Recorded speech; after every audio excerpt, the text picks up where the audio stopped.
I guess I now have been asked to talk about the last 2 years of my life. I can't remember where we picked off last time, but it's been a roller coaster and we've progressed. And I mean, our first album, it did well and it worked for us, and it suited its purpose at the time. And I mean, at the time it was still a groundbreaking album and kind of reached new levels and did things that nobody thought was possible.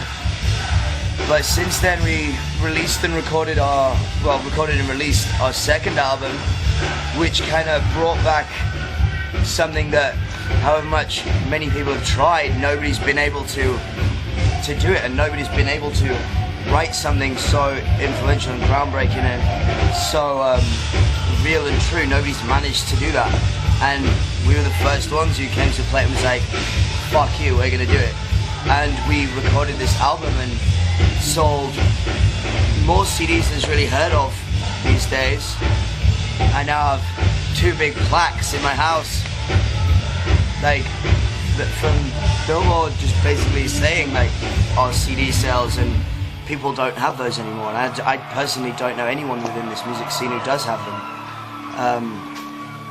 I don't know, we've kind of built this monster and this machine that doesn't stop, and it has attracted attention from like a lot of the old greats like Sebastian Bach and Dee Snider and Guns N' Roses, and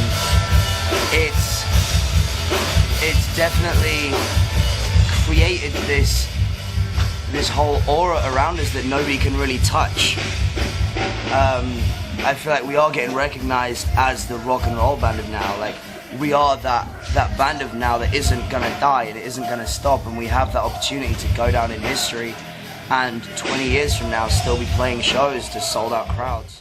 I recorded a song recently with like Lemmy and Meatloaf, and we're getting all these opportunities because we're being recognized as the band that, with lack of a better description, are the best, and we're on top right now. We are doing everything that every band wants to do, and we are everything that every band aspires and goes out to be. And we've built this from nothing in the space of 3 years, and now we're on top of the world and practically untouchable. And it's only getting bigger and bigger and bigger. We're working on a new album,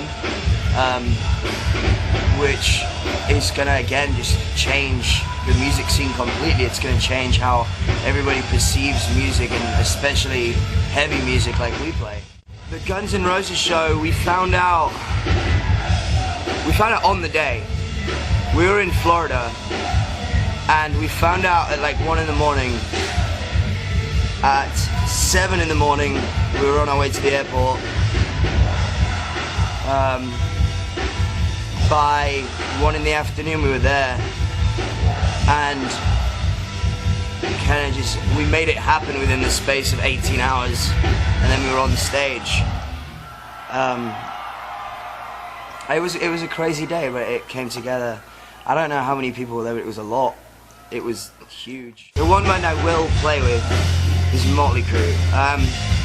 It's actually in the works for my solo album to tour with Motley Crue. There's also a few other bands. Like, these are all things I'm trying to push for. Definitely love to play with Aerosmith. Many rock bands. I don't give a shit about like what metal bands I play with. It's not really a concern to me. I want to play with like rock and roll bands, like the older bands, the bands that I listen to, because I don't listen to metal. Yeah, I feel like all these ambitions and thoughts we have, so far there's no reason to disbelieve the fact that they're just going to happen, because that's what our career's been. We're like, oh, I really want to do this, and then we do it. There's been nothing that we're like, we really want to do this and haven't been able to achieve yet.